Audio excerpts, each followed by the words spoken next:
আল্লাহর রহমতের মধ্যে যত রহমত আছে সবচাইতে বড় রহমত হলো আমার প্যারা নবী কামলেওয়ালা। নিঃসন্দেহে কোনো সন্দেহ নাই। এবার আমার আল্লাহ মায়ার আল্লাহ কোরআনুল কারীমের মধ্যে আমার প্যারা নবীর সম্মানকে আরো বেশি মানুষের সামনে তুলে ধরার জন্য আল্লাহ কোরআনের মধ্যে বলেন, ইন্নাল্লাহা ওয়া মালাইকাতাহু, নিশ্চয় আমি আল্লাহর পরে আমার ফেরেশতারা ইউসাল্লুনা আলান নবী, আমার প্যারা নবী দোজাহানের বাদশা নবীর উপরে আমি নবী দুরূদ পড়ি, আমার ফেরেশতারাও দুরূদ পড়ে। সুবহানাল্লাহ।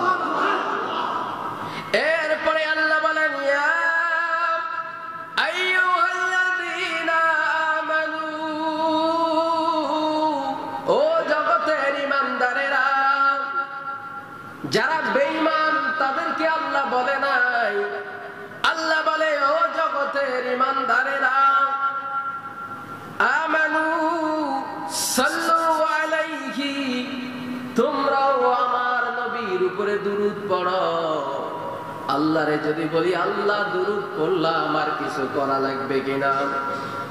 আমার আল্লাহ বলে দুরূদ পড়ো, পড়ার পরে যেটা তোমরা করবা ওয়াসাল্লিমু, ওয়াসাল্লিমু, আমার নবীরে তোমরা সালাম জানাইবা। সুবহানাল্লাহ।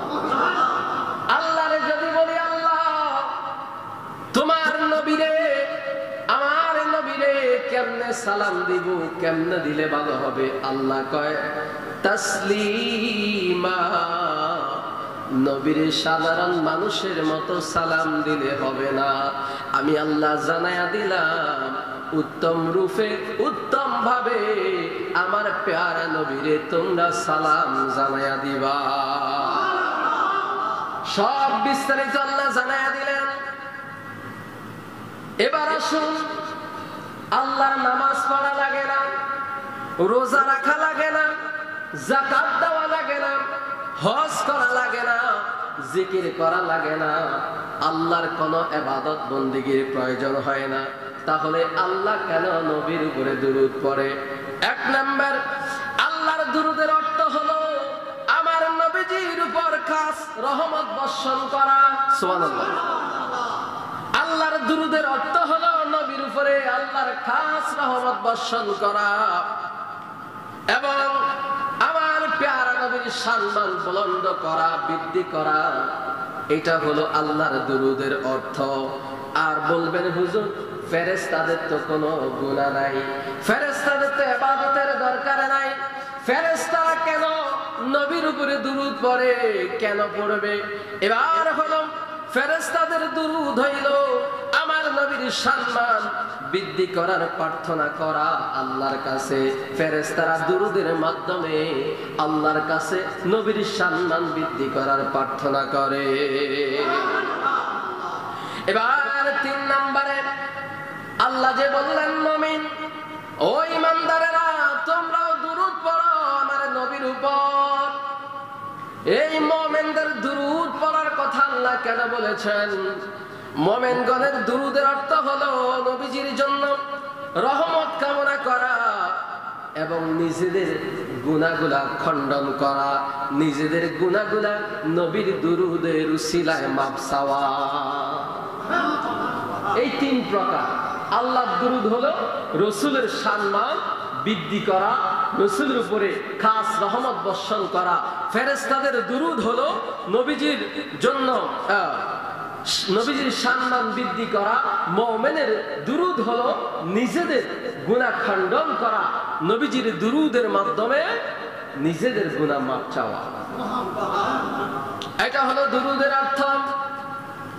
আর যারা দুরূদ পড়তে ভালো লাগে না, দুরূদ শুনলে গায়ের মধ্যে আগুন জ্বলে যায়, বুঝা গেল আল্লাহর দলিল অনুযায়ী তারা ঈমানদার না। কারণটা হলো আল্লাহ তো কোরআনের মধ্যে বলে দিয়েছেন যারা ঈমানদার তারা শুধু আমার নবীর উপরে দুরূদ পড়বে। কোন সুবহানাল্লাহ। বন্ধুরা আমার, বাবাজিরা আমার, মিশকাত শরীফের মধ্যে আল্লাহর প্যারা নবী ডাক দিয়ে বলেন ফাদাইলিন সাইয়্যিদুল মুরসালিন। এই অধ্যায়ের মধ্যে, শীর্ষক অধ্যায়ের মধ্যে আমার প্যারা নবী বললেন, হযরতে আব্বাস রাদিয়াল্লাহু তাআলা আনহু ইনি বলেন, আমি একদিন আমার প্যারা নবী, দু জাহানের বাদশা নবী, কামলেওয়ালা নবী, ওনার খেদমতে হাজির হলাম। হাজির হওয়ার পরে সম্ভবত আমার প্যারা নবী, দু জাহানের বাদশা, এই নবীর কাছে কতগুলা লোক আমাদের পবিত্র বংশ মর্যাদা সম্পর্কে খারাপ ধারণা যখন করতেছিল, আল্লাহর নবী বলেন ফাকামান নবিয়্যু সাল্লাল্লাহু আলাইহি ওয়াসাল্লাম আলাল মিম্বারি ফাকালা মান আনা। তখন আমার প্যারা নবী বলেন, আল্লাহর নবী মসজিদে নববীর মিম্বারের মধ্যে দাঁড়িয়ে বলেন, আমি কে? সবাই আরজ করল, আপনি আল্লাহর রাসূল। আমার নবী ইরশাদ করলেন, আমি মুহাম্মদ ইবনে আব্দুল্লাহ ইবনে আব্দুল মুত্তালিব। আল্লাহ মাখলুক সৃষ্টি করেছেন এবং আমাদেরকে শ্রেষ্ঠ সৃষ্টি জীব হিসাবে অন্তর্ভুক্ত করেছেন। তারপরে এদেরকে দুভাগে ভাগ করেছেন, আরবি এবং আজমি। আমাদেরকে মর্যাদাবান আরবিগণের অন্তর্ভুক্ত করেছেন। যেরকম সুবহানাল্লাহ। বন্ধুরা আমার, বাবাজিরা আমার, আল্লাহর প্যারা নবী, দু জাহানের বাদশা নবীর জন্য, আমাদের জন্য কত কল্যাণকর বিষয়।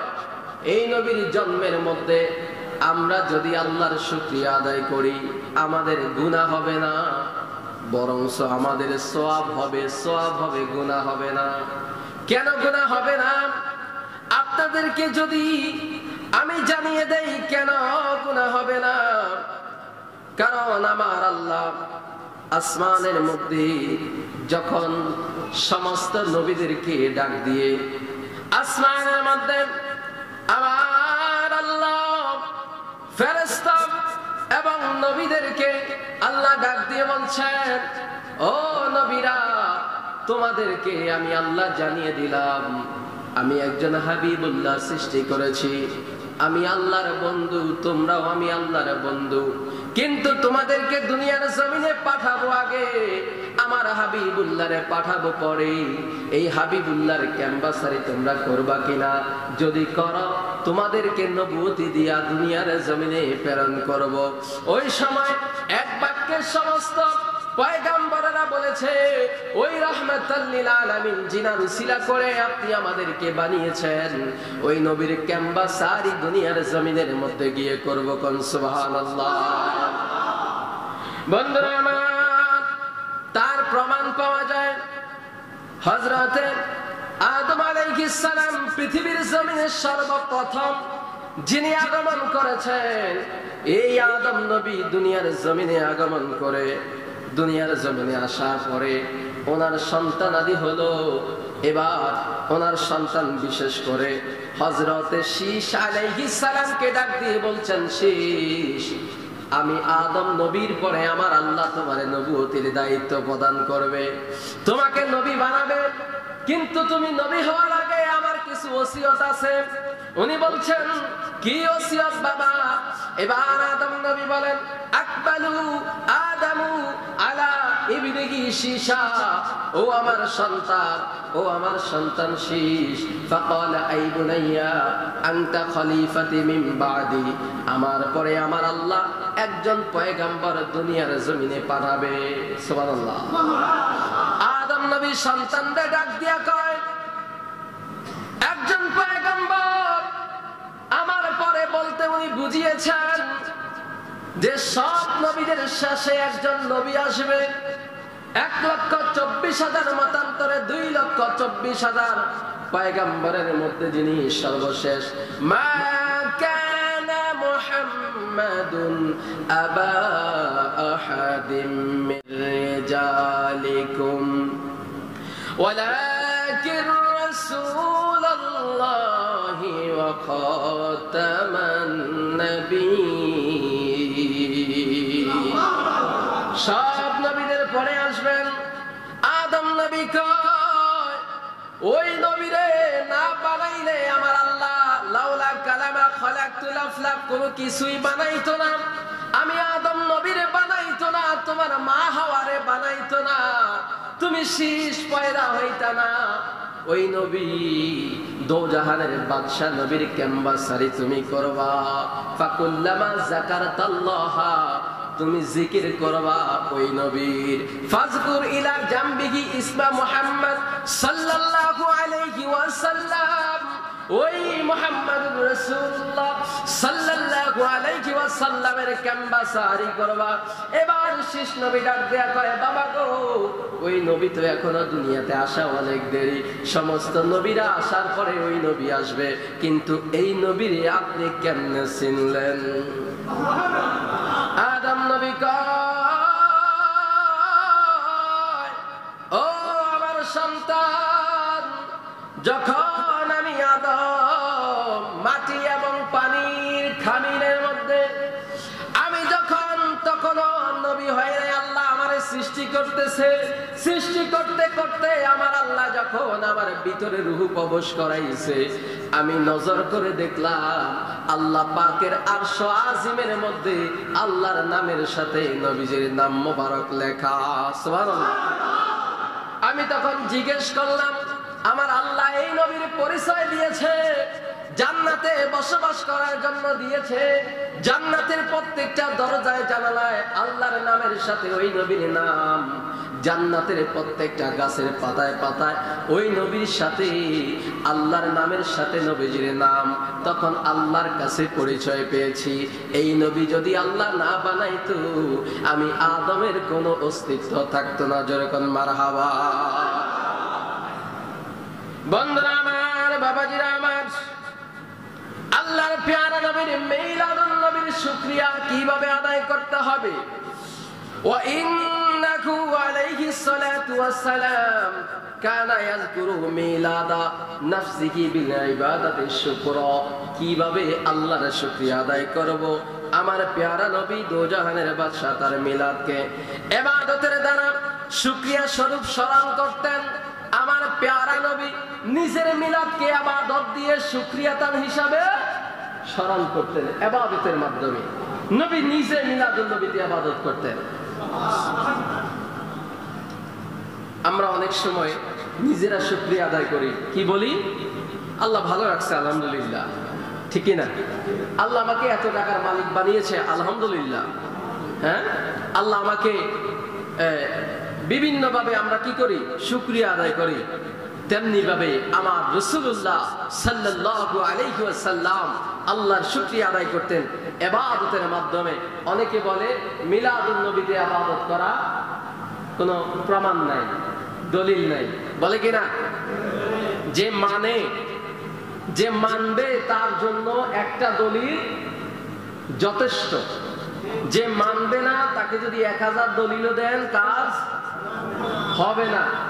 এবার আসুন আমরা দলিল থেকে বলি যে আল্লাহ রাসূল যে নিজে মিলাদুন নবী ইবাদতের মাধ্যমে পালন করতেন, সেটা আমরা যদি লক্ষ্য করি, আল্লাহ রাসূল ওনার একজন সাহাবী আবু কাতাদা রাদিয়াল্লাহু তাআলা, ইনি আমার প্যারা নবীর কাছে গিয়ে বলছেন, কামা عن أبي قتادة قال سئل رسول الله صلى الله عليه وسلم ও মায়ার নবী, প্যারা নবী, আপনি নবীর কাছে একটা কথা জিজ্ঞেস করার ছিল। আমার নবী বলে বলো। এবার কথাটা বলেন, সাওমিল ইসনাইনি। ও নবী গো, আপনার কাছে জানতে চাই আপনি প্রতি সোমবার দিন কেন রোজা রাখেন? সাওমিল ইসনাইনি। ও মায়ার নবী, আপনি প্রতি প্রতি সোমবার কেন রোজা রাখেন? এবার আমার নবী বলেন ফাকালা ফীহি উলিদতু, ফাকালা ফীহি উলিদতু, এই দিন আমি নবীর মিলাদুন নবী হয়েছে, এই দিন আমি নবীর জন্ম হয়েছে। ফাকালা ফীহি উলিদতু ওয়া ফীহি উনজিলা আলাইয়া, এই দিন আমি নবীর জন্ম তারিখ রাখে নবীর সুন্নাত, ঠিক কি না বলেন? ও বন্ধুরা আমার, বাবাজিরা আমার, আল্লাহ তাআলা কুরআনুল কারীমের মধ্যে আল্লাহর নবীর কথা শুনলাম, নবী নিজের মিলাদুন নবী নিজে পালন করে। এবার যদি আমরা একটু আল্লাহ পাকের কথা যদি আমরা জানতে চাই, শুনতে চাই, এবার আল্লাহ বলেন ক্বালা তাআলা ওয়াশকুরু নি'মাতাল্লাহি ইন কুনতুম ইয়াহু তা'বুদুন। আমার আল্লাহ আমাদেরকে ডাক দিয়ে বলেন, আমাদেরকে তার ফজল রহমতের শুকরিয়া আনন্দ প্রকাশ করার আদেশ দিয়েছেন। আল্লাহ পাক বলেন ফজল হলো কোরআনুল কারীম, আমি তোমাদেরকে যা দিয়েছি আমার হাবিবুল্লাহর মাধ্যমে, ফজল হলো কোরআনুল কারীম। আর ফজলের পরে যে রহমত আমি তোমাদেরকে দিয়েছি সেই রহমত হলো আমার প্যারা নবী হাবিবুল্লাহ, দো জাহানের বাদশা নবী। কোরআন ও আল্লাহর রহমত, সবকিছু আল্লাহর রহমত, সমস্ত রহমতের ঊর্ধ্বে হলো আমার প্যারা নবী। কোন সন্দেহ আছে? কোন সন্দেহ নাই। আল্লাহ পাক রব্বুল আলামিন বলেন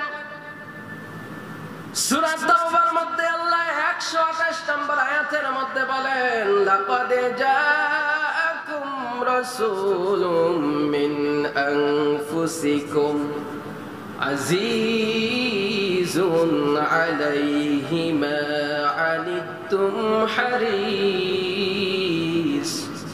হারিসুন আলাইকুম বিল মুমিনিনা রাউফুর রাহিম। অবশ্যই তোমাদের মধ্য থেকে তোমাদের নিকট একজন রাসূল আগমন করেছেন, তিনি তোমাদের কষ্ট সহ্য করতে পারে না। যেই রাসূল তোমাদের মধ্য থেকে তোমাদের মাঝে আগমন করেছেন তিনি তোমাদের কষ্ট সহ্য করতে পারে না। তোমাদের কল্যাণ অতিমাত্রায় কামনাকারী যিনি, শুধু তাই নয় মুমিনগণের ব্যাপারে পূর্ণ দয়ালু। এই জন্য আল্লাহ বলেন জাউকা ফাস্তাগফিরুল্লাহ, আমি আল্লাহর কাছে গুনাহ করেছো, আমি আল্লাহর নাফরমানি করেছো, আমি আল্লাহর কাছে ডাইরেক্ট ক্ষমা চাইলেও চাইতে পারো, কিন্তু আমি আল্লাহ মাধ্যম দেখায়া দিলাম। জাউকা ফাস্তাগফিরুল্লাহ, তোমরা চলে যাও আমার নবীর কদম মোবারকে, তোমরা যাও আমার রাসূলুল্লাহর কাছে। ওয়াস্তাগফার লাহুমুর রাসূলা, আমার নবীর কাছে যাইয়া তোমরা তওবা করো। লাওয়াজাদুল্লাহা তাওয়াবার রহিমা, আর আমার হাবিবুল্লাহ খুশি হয়ে যদি তোমাদের পক্ষে আমি আল্লাহর কাছে একটু সুপারিশ করে দেয়, তোমাদের সমস্ত গুনাহগুলো আমি আল্লাহ মাফ করে দিব। গুনাহ করছি আল্লাহর কাছে ক্ষমা চাইতে বললেন, নবীর কাছে গিয়ে নবীর সম্মান, নবীর ইজ্জত, নবীর সম্মান আল্লাহ বাড়িয়ে দিয়েছেন। আল্লাহ কয় ইন্নাকা লাআলা খুলুকিন আযীম।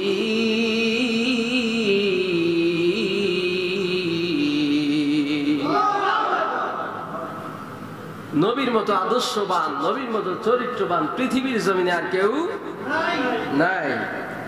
তো নবীর মিলাদুন নবী, ঈদে মিলাদ বলবেন হুজুর এতক্ষণ তো ভালো হয়েছিল, এখন ঈদটা কেন লাগাইছেন? ঈদ ঈদ ঠিক কিনা? ঈদ বললে কি গুনাহ হবে?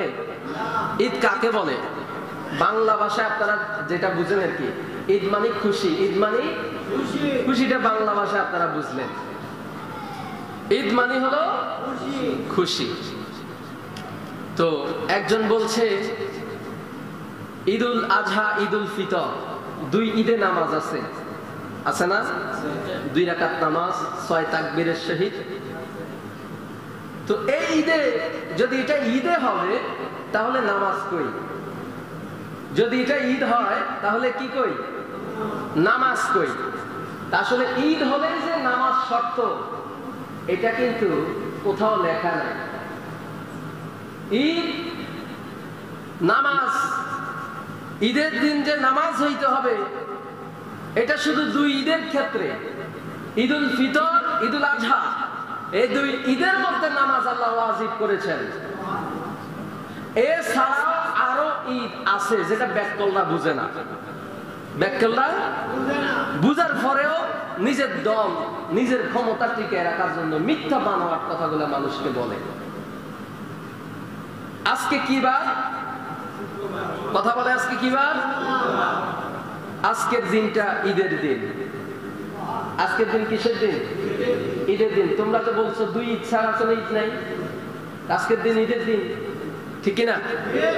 আসেন, যখন ঈসা আলাইহিস সালাম, এটা কোরআনের আয়াত, এই যে আমার কাছে 121টা দলিল আছে ঈদে মিলাদুন নবীর ব্যাপারে। কয়টা? 121টা দলিল, মাত্র কয়েকটা না বলছি। তো এই দলিলের মধ্যে কোরআনের আয়াতও আছে, অসংখ্য হাদিস শরীফ আছে।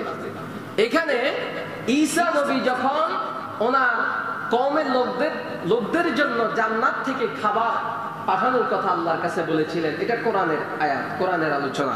তখন আল্লাহর কাছে উনি বলেছিলেন, আল্লাহ ওই দিনটা আমাদের জন্য ঈদের দিন। ওই দিনটা কিসের দিন? তো ওই দিনে তো নামাজ নাই। নামাজ আছে? ওই দিনে কোনো নামাজ নাই। আরাফার দিন কিসের দিন? ঈদের দিন। জুমার দিন ঈদের দিন। বহু ঈদ আছে। কিছুদিন আগে দেখলাম একজন ব্যক্তি জেলখানা থেকে মুক্তি পেয়েছে, মানে আগে আমাদের সাবেক সরকার থাকাকালীন মুক্তি পাওয়ার পরে তারা মিষ্টি খাওয়াচ্ছে আর বলছে কিসের মিষ্টি? বলছে আজকে ঈদের দিন। আজকে কিসের দিন? ঈদের দিন। তো আমি আবার পোস্ট করছি, বুঝলাম না ব্যাপারটা, আজকে আবার কিসের ঈদের দিন?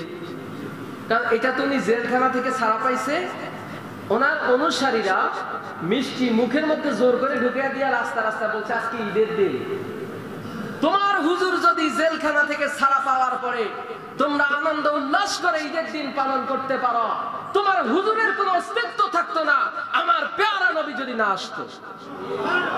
ওই নবীর মিলাদুন নবী, নবী যেদিন দুনিয়াতে আসছে ওই দিন মিলাদুন নবী ঈদের দিন বললে তোমাদের, আমি দেখছি ফেসবুকের মধ্যে আপনাদের গ্রামের একটা ছেলে পোস্ট করছে ঈদে মিলাদুন নবী। তো আপনাদের গ্রামেরই একজন প্রবাসী উনি লিখছেন, এই এটা আবার কিসের ঈদ রে?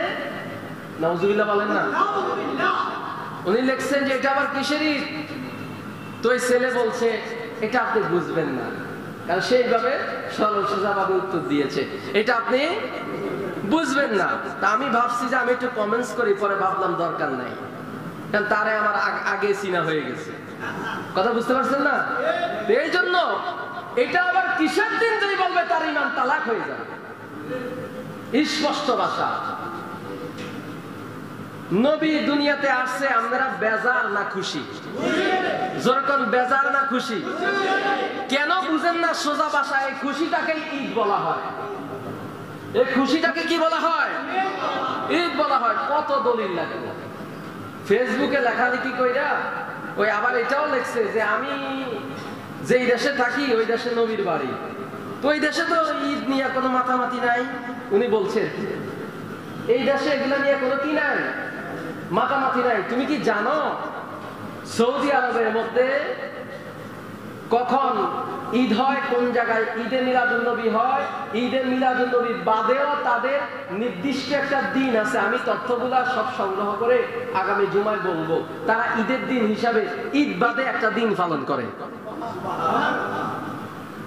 আমি গিয়েছি চাকরি করার জন্য, ঠিক কিনা? আমি গেছি কেন? চাকরি করার জন্য। আমি চাকরি করতেছি, আমার ডিউটি করতেছি, তার পাশাপাশি যতটুকু পারতেছি ওমরা হজ করতেছি, মক্কা মদিনায় যাচ্ছি, ঘুরছি। আমি তো সব জায়গায় যাওয়া সম্ভব না। আর বাংলাদেশের এক এক অঞ্চলে এক এক কালচার। এখানে হরিপুরের এক কালচার, ওইদিকে গেলে এক কালচার, রাজাপুরে গেলে এক কালচার, বিভিন্ন জায়গায় বিভিন্ন কালচার।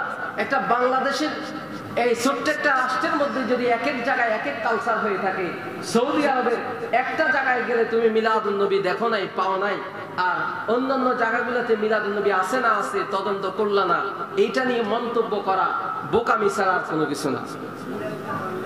ঠিক কিনা বলেন? আবার বলে মাজার, মাজার সৌদি আরবে নাই, বলে কিনা? আমি আপনাদেরকে ক্লিয়ার করে দেই, যেটা কবর সেটাই মাজার, যেটা মাজার সেটাই কবর। মনে থাকবে? এবার আসেন মাজার কেন বলা হয়? পার্থক্য করার জন্য। একজন বুজুর্গ ব্যক্তি যখন ইন্তেকাল করে, ওই বুজুর্গ ব্যক্তি আর সাধারণ পাবলিকের মধ্যে পার্থক্য আছে না নাই? এই বুজুর্গ ব্যক্তিকে পার্থক্য করার জন্য এই মাজারকে পার্সি ভাষায় বলা হয় মাজার, মানে এটা সম্মানিত একজন ব্যক্তির কবর, এটাকে চিহ্নিত করার জন্য মাজার বলা হয়। কথা বুঝতে পারছেন? যেটা মাজার সেটাই কি কবর। এখন সৌদি আরবে মাজার নাই, তোমার কে বলছে? আম্মাজান খাদিজাতুল কুবরা, ওনার কি মাজার না? তারা মনে করে বাংলাদেশে যে উঁচা করে পাকা করে এটাই বুঝি মাজার, এটাই বুঝি কি মাজার। মাজার তো উঁচা করা লাগে না, মাজার যেটা সেটা এমনি মাজার, ঠিক নেই? আবু বকর সিদ্দিক রাদিয়াল্লাহু তাআলা তো নবীর পাশে শুয়ে আছে, অসংখ্য সাহাবী জান্নাতুল বাকি গোরস্থানের মধ্যে তাদের মাজার আছে, আছে না নাই? আমাদের দেশের মতো উঁচা করে নাই, পাথর দিয়ে চিহ্নিত করে রেখেছে, এগুলোও মাজার। কেন তোমরা বুঝো না যে ফাঁকা করলেই বুঝি মাজার হয়ে যায়? না, ফাঁকা করলে মাজার হয় না। আবার রওজা মুবারক কেন বলা হয়? যে নবীদের মতো সম্মানওয়ালা পৃথিবীতে আর কেউ নাই, আর সেই নবীদের আরো উপরে যিনি নবীউল আম্বিয়া, তিনি হলেন আমার প্যারা নবী, দো জাহানের বাদশা, যিনি মদিনা মুনাওয়ারার মধ্যে জান্নাতের মধ্যে ঘুমিয়ে আছেন, যেই জায়গার মাটির দাম আল্লাহ পাকের আরশ আজিমের চাইতে আরো বেশি দামি। ওই প্যারা নবী, দো জাহানের বাদশা নবীর রওজাকে বলা হয় রওজা মুবারক।